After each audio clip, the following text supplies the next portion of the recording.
Deoria India गठबंधन प्रत्याशी अखिलेश प्रताप सिंह ने एक बड़े जुलूस के साथ कलेक्टर पहुंचकर अपना नामांकन दाखिल किया। नामांकन के बाद उन्होंने मीडिया से बात की और अरविंद केजरीवाल को जमानत मिलने पर कांग्रेस पार्टी के राष्ट्रीय प्रवक्ता अखिलेश प्रताप सिंह ने भारतीय जनता पार्टी की केंद्र सरकार पर हमला बोला। उन्होंने कहा कि देखिए, यह तो सबको पता था कि यह सब फॉल्स मामले थे। जो भी मोदी जी से बीजेपी से असहमत है, मतलब भिन्न है, विरुद्ध उनके हाँ में हाँ नहीं मिला रहा है। चाहे वह पॉलिटिशियन हो, चाहे वह पत्रकार हो, चाहे साहित्यकार हो, चाहे कवि हो, चाहे लेखक हो, किसान हो, नौजवान हो, जो भी हो, उनके ऊपर जुल्म जाति बीजेपी की सरकार कर रही है। यह तो बच्चा बच्चा जान गया, सिर्फ विरोधियों को कुचलो और दबाओ, लेकिन ऐसा नहीं है। जो हिंदुस्तान के माटी के लाल हैं, वह लोग जो अंग्रेजों से नहीं डरे, तो यह क्या है? सत्य के लिए, सत्य की आवाज उठाने के लिए, इस देश में हक की बात, हक की लड़ाई लड़ने के लिए, गरीबों के लिए, किसानों, मजदूरों के लिए हमारा इंडिया गठबंधन आवाज उठाता रहेगा। देवरिया जनपद क्षेत्र भुवन कुमार त्रिपाठी की रिपोर्ट।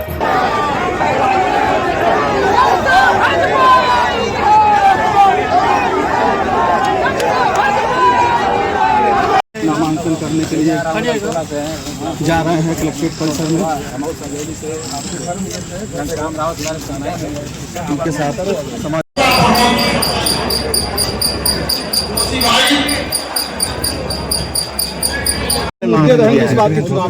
मैंने इंडिया गठबंधन के प्रत्याशी के रूप में कांग्रेस पार्टी की तरफ से 4 सेट में पर्चा दाखिल किया। मेरे 4 प्रस्तावक समाजवादी पार्टी के जिला अध्यक्ष आदरणीय ब्यासी हैं और सुयस मणि जी हैं, फ्लैश नीचे नीचे और शाकिर अली जी और आनंद श्रीवास्तव। ये 4 लोग हमारे प्रस्तावक थे। और केशव मौर्य जी कह रहे हैं कि अगर 5 साल और उनको जब मौका मिल जाएगा इस बार, तो कांग्रेस मुक्त भारत बना देंगे। काम क्या किया है ये क्यों नहीं बता पा रहे हैं? नीचे सबकी कितना, मतलब आप समझिए कि हमारे जो दिल्ली और लखनऊ की सरकार है, भाई, वो कितनी निरीह है कि अपना काम नहीं गिना पा रही है, कितनी बेकार है कि अपना एक काम नहीं बता पा रही है। चाहे मोदी जी हो, चाहे मौर्य जी हो, अपने काम की गिनती क्यों नहीं बता पा रहे हैं? इसी देवरिया में मैं आपसे अनुरोध करता हूं, पता नहीं जब ये बोले थे तो आप लोगों को पूछना चाहिए था। हम आपसे अनुरोध करते हैं कि दोबारा जब मौर्य जी आवें तो उनसे अवश्य पूछिएगा। इसी आदरणीय मौर्य जी तब डिप्टी सीएम तब भी थे, पीरोडी मिनिस्ट्री उनके पास थी, यूपी थे। केंद्रीय भूतल परिवहन मंत्री गडकरी जी थे और तत्कालीन स्थानीय सांसद आदरणीय कलराज मिश्रा जी केंद्रीय मंत्री थे। इसी जीआईसी ग्राउंड में, इसी देवरिया जनपद के रिंग रोड और बाईपास का शिलान्यास करते हुए कितनी खुशियां जाहिर की थी 2018 में कि देवरिया को इतने 100 करोड़ का तोहफा मिला। कृपया आप लोग पूछें उनसे, ज़रूर पूछें। इस बार जवाब है कोई भाजपा का नेता या मौर्य जी आए, वो सड़क है कहाँ, वो दिखा दें सड़क को। सही इतना असत्य, इतना बड़ा धोखा देवरिया के लोगों के साथ। देवरिया के लोगों को सिर्फ छला जा रहा है।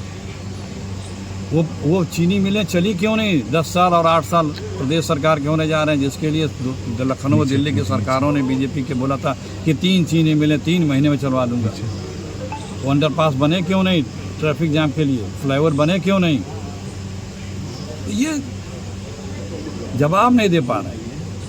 ये जरूर आप लोग पूछिएगा। कल जो रिपोर्ट आई है, जो मुस्लिम आबादी जो बढ़ी है और हिंदू आबादी घटी है, उसका जिक्र जो करते हुए कल केशव मौर्य ने कहा है, जो जनसंख्या जो नियंत्रण जो था, जो उस पर कंट्रोल हुआ है, उसकी सिर्फ कांग्रेस जिम्मेदार है। आपके पास भी ऑफिस से मैसेज आ गया व्हाट्सएप ग्रुप का, और आप बताया हुआ क्वेश्चन पूछ रहे हैं।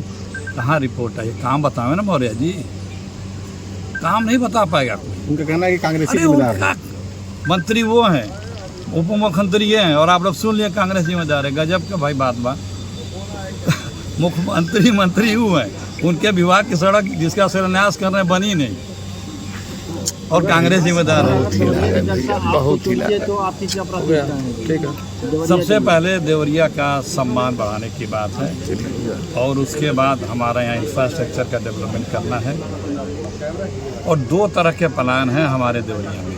एक, नौकरी के लिए लोग बाहर जाते हैं, जिसके लिए यहाँ पे ऐसा कारखाने, उद्योग धंधे लगाए जाए जिससे हमारा नौकरी के लिए पलायन, खासतौर से एग्रीकल्चर बेस्ड अगर इंडस्ट्री हो तो नौकरी के लिए पलायन रुकेगा और किसानों को उसका दूना 2004 से 14 तक भी तो मेरा पलायन चल बात रहा पूरा था। नहीं हुआ भाई, अभी 2 सवाल पूछा था मेरे भाई।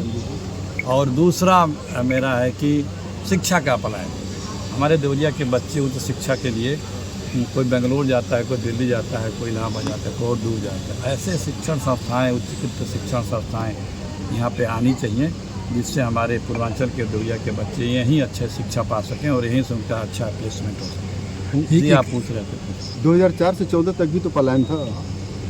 हम का पलायन था, लेकिन कितने लोग जॉब पाए, कितने लोगों को हमारा गरीबी की रेखा से बाहर आया। ये जग जाहिर है मनमोहन सिंह की सरकार ने। आप तो अब 10 साल से भर्ती नहीं की ना केंद्र में भर्ती तो मोदी जी किए नहीं। 30 लाख पद रिक्त है और उत्तर प्रदेश में 19 भर्तियां हुई 8 साल में, पेपर हुए 1900 पेपर लीक हो गया और कहेंगे हम विश्वगुरु हैं, हम विश्व युद्ध रुकवा देते हैं, न्यूक्लियर वार रुकवा देते हैं और एक पर्चा नहीं कंप्लीट करा पाते हैं। गजब के लोग भैया हैं, डींगे हाँकेंगे कि हम विश्वगुरु हैं। 19 पर्चे नौकरी के लीक हुए यूपी में और अपने आप को डींगे हाँकेंगे कि मैं इतना ताकतवर हूँ। भैया मोदी जी की जुबान और चीन के समान कोई गारंटी नहीं है, सिर्फ असत्य बोलती है। एक आज जो है केजरीवाल को अंतरिम जमानत मिली है 1 जून तक, इसको लेकर क्या कहना है?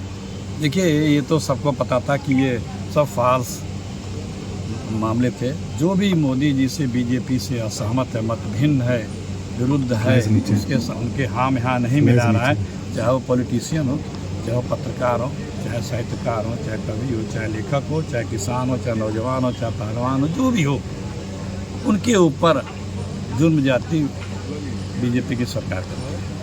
और ये तो बच्चा बच्चा जान लिया है कि सिर्फ विरोधियों को कुचलो दबाओ, लेकिन ऐसा नहीं है।